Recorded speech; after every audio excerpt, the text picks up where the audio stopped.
এক প্রত্যন্ত গ্রাম, নাম বরিশা। গ্রামের শেষ প্রান্তে পুরনো দোতলা বাড়ি, যেটাকে সবাই ভূতের বাড়ি বলে ডাকে।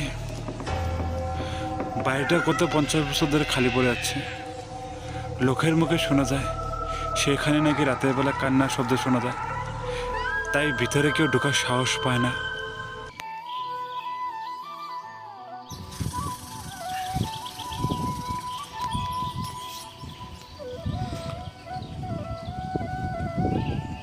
এ রাজু, রাজু, হ্যাঁ, আসতেছি।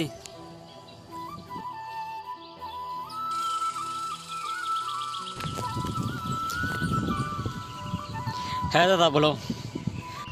আচ্ছা তুই কি শুনেছিস সেখানে ভূতের বাড়িতে রাতের বেলা কান্নার শব্দ শোনা যায়?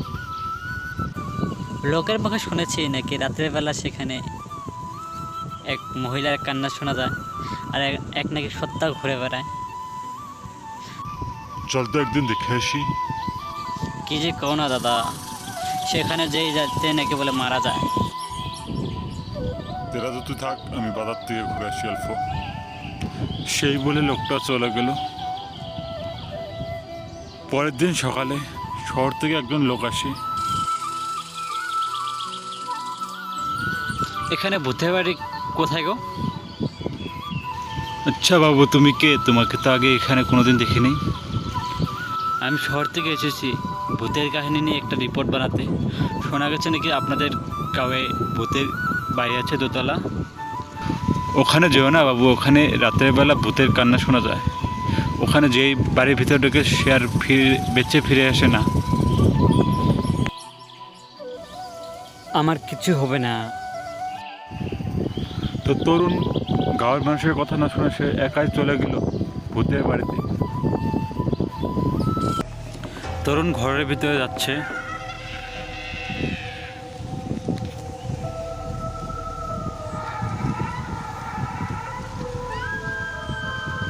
হঠাৎ করে একটা ভূতের আওয়াজ শোনা যায়।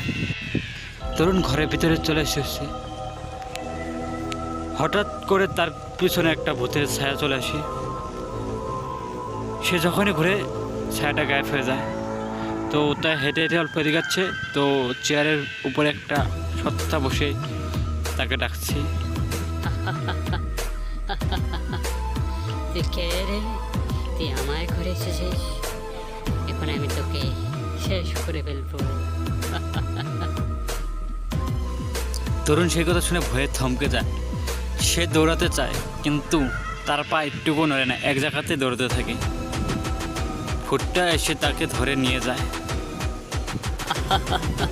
আমি তোকে শেষ করে ফেলবো। এটা আমার ঘর, এখানে যে আসবে আমি তাকে শেষ করে ফেলবো। হলো আর কেউ আসার চেষ্টা করিস না এখানে। পরের দিন সকালে ঘরের সামনে তার জুতা পরে থাকে, আর ঘরের ভিতর থেকে একটা কান্নার শব্দ শোনা যায়।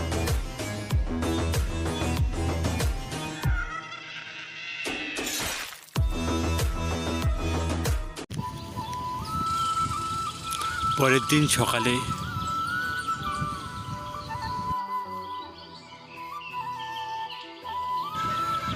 আচ্ছা, শোনা গেছে নাকি ভূতের বাড়িতে একজন লোক মারা গেছে। হ্যাঁ, কালকে শহর থেকে লোকটা এসেছিল, আমাদেরকে জিজ্ঞাসা করছিল ভূতের বাড়ি কোথায়। আমরা তাকে বারবার বারণ করেছিলাম, কিন্তু শোনেনি। সেদিনকে রাতে ভূতটা গাছের উপরে সব দিনই বসে থাকে আর বলে, এখানে যে আসবে তাকে আমি শেষ করে ফেলবো, এটা আমার ঘর।